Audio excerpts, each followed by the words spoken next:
Kepolisian daerah Kalimantan Timur, saudara, membenarkan perihal penangkapan 9 orang yang melakukan pengancaman terhadap para pekerja bandara VVIP Ibu Kota Nusantara. Polisi juga menyita 9 senjata tajam sebagai barang bukti. Selamat datang di channel NCC Info. NCC Info kali ini ingin mengabarkan kepada teman-teman polemik terkait IKN. Polisi menyita 9 senjata tajam sebagai barang bukti. Motif perbuatan mereka untuk menghambat pembangunan bandara VVIP dan kini terancam hukuman 5 tahun penjara. Ke kebun itu otomatis kan, kita ke kebun kan namanya ke hutan pasti bawa parang, bawa parang kan buat membuka jalan.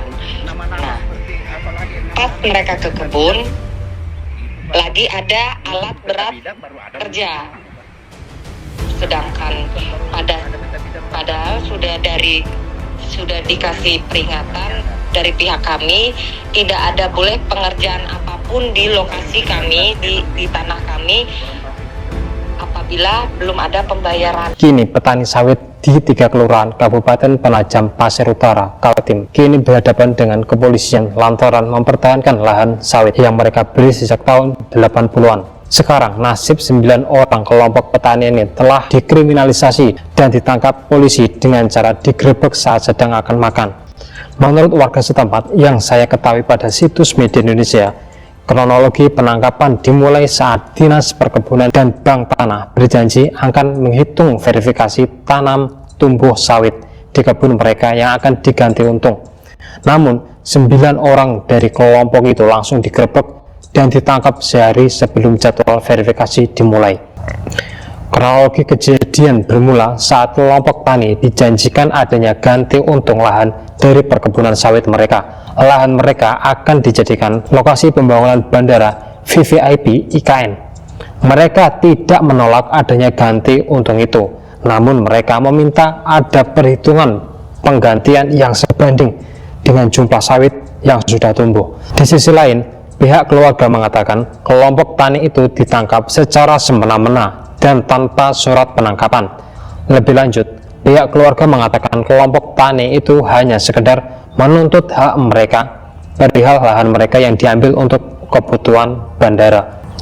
Perihal mengenai diskriminalisasi petani ini tidak ada habisnya, terus selalu ada sejalan dengan pembukaan lahan bagi para perusahaan yang didukung pemerintah dengan kasus perampasan dan sengketa lahan. Banyak sekali kasus diskriminalisasi petani-petani ini, seperti petani yang dipenjara tanpa alasan yang jelas. Apa begitu hinanya para petani? Petani itu bukan penjahat, mereka hanya mencari makan dari kebun, ada keluarga yang harus dinafkahi. Namun polisi menangkap seperti penjahat. Miris sekali. Sudah seharusnya para petani merasakan kemakmuran, kebahagiaan, dan keadilan. Petani adalah profesi yang mulia. Kita harus menghormatinya, karena berkat mereka lah kita bisa makan. Tak perlu banyak peraturan dan perundang-undangan, hanya kesejahteraan yang mereka butuhkan. Sudah bukan lagi masanya kita fokus pada peningkatan produksi hasil pertanian, melainkan regenerasi dan pengelolaan hasil tani yang diutamakan. Tentu saja hal ini bukan semata tanggung jawab pemerintah sebagai pembuat kebijakan, namun butuh kolaborasi seluruh elemen masyarakat untuk memperkuat kerjasama dan kolaborasi dalam upaya memajukan sektor pertanian serta mengatasi semua persoalan. Oleh karena itu, kita harus sadar bahwa pertanian adalah fondasi utama dalam mendorong pembangunan Indonesia. Melihat pentingnya perjuangan seorang petani dalam memajukan negara ini, maka merekalah pahlawan bagi negeri ini. Profesi petani patut kita hormati dan hargai dengan rasa yang menjunjung tinggi sebagai bentuk pengabdian diri. Praktik seperti ini bisa dikategorikan sebagai tindakan sistematis terhadap masyarakat yang mempertahankan hak hidupnya. Tindakan ini cenderung menggunakan hukum sebagai alat untuk menekan masyarakat. Polisi untuk kesekian kalinya menggunakan cara-cara seperti ini dalam pengamanan proyek strategis nasional. Misalkan sebelumnya terjadi di kasus Rempang, Kepulauan Riau.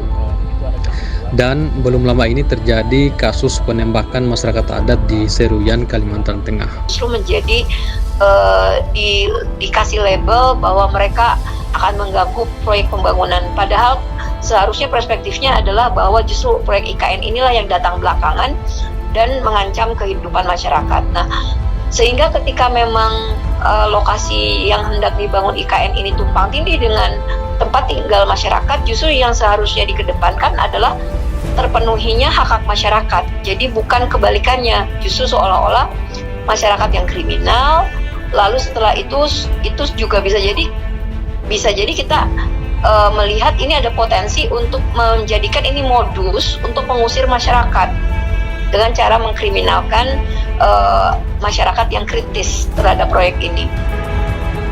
Kehadiran bandara ini sangat penting mengingat semakin padatnya kegiatan di IKN, semakin banyaknya mobilitas orang dan juga barang dari dan menuju ke IKN.